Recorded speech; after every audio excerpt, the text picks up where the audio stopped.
फरक थिइन्। उनी आफ्नो समयकी महिलाहरूलाई तोकिएको परम्पराभन्दा फरक थिइन्। जुन समयमा उनको उमेरका केटीहरू खेल्न, नाच्न र ठुला विलासी जीवनको कल्पना गर्दथे, तर उनी भने बिरामी, गरिब र असहाय व्यक्तिहरूलाई सहयोग गर्नेमा सक्रिय थिइन्।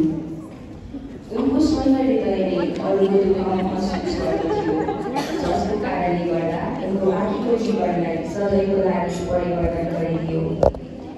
उनले मानवताको सेवा गर्नु नै हाम्रो लक्ष्य हो भन्ने विश्वास गरिन् र नर्स बन्ने निर्णय गरिन्। उनको लागि जीवन सजिलो थिएन। नर्स बन्ने उनको सपनामा उनका आमा बुबाले आपत्ति जनाए। उनको समयमा नर्सिङ सम्मानित पेसा थिएन, त्यसमा पनि उच्च घरानीय मानिसले नर्सिङको काम गर्नु त वर्जित अथवा जात जाने किसिमको काम ठानिन्थ्यो। 20 वर्षपछि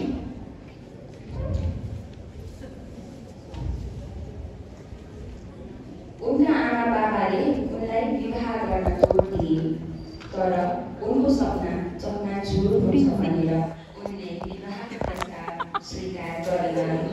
फ्लोरेन्सले त्यस बेलाको व्यापारवादी सोचलाई चिर्दै नयाँ युगको सुरुवात गरेकी थिइन्।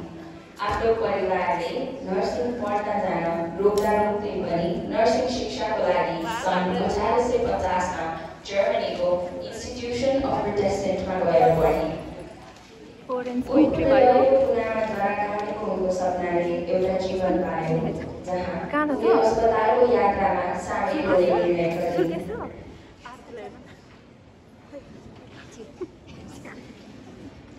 उनी आफ्नो पढाइ सकेर लन्डन फर्किएर लन्डनको मिडलसेक्स हस्पिटलमा नर्सको रूपमा आफ्नो कार्य सुरु गरिन् र काम सुरु गरेको 1 वर्षमा उत्कृष्ट र अतुलनीय काम गरे बापत उनलाई नर्सिङ सुप्रिन्टेन्डेन्ट पदमा बढुवा गरियो। उनको सपनाको यात्राको क्रममा बिरामीहरू सामान्य कुराहरूबाट मरिरहेका पाइन्। अस्पतालबाट नभएको राम्रो खाना र स्वच्छ वातावरणबाट वञ्चित भएर बिरामीहरूको मृत्यु भएको पाइन्।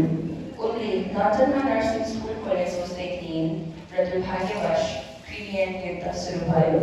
क्रिमिया युद्धमा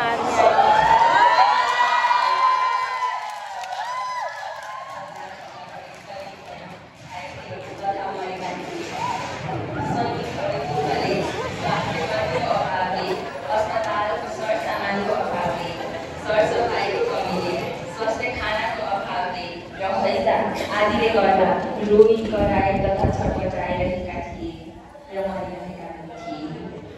यो खबरले सन् 1852को अक्टोबरमा 39जना नर्सको टोली बनाएर घाइतेहरूको सेवामा टर्की लागे।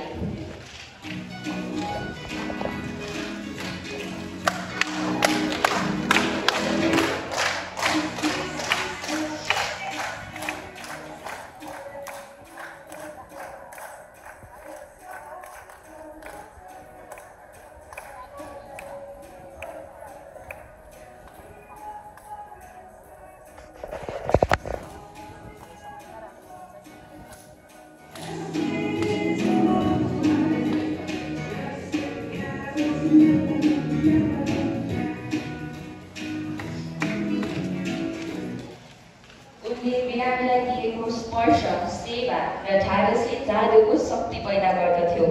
बिरामीहरूको उपचार गर्ने चिकित्सकहरू घर फर्किसकेपछि रातको अँध्यारोमा पनि फ्लोरेन्स सेवामा छुटिरहेकी हुन्थे। रातभर जागृत बसेर हातमा लालची लिएर सेवा गर्ने भएकाले उनलाई लेडी विथ अल्लाहको उपाधि दिइएको थियो।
रूपमा व्यवस्थित गर्ने काममा लगाए।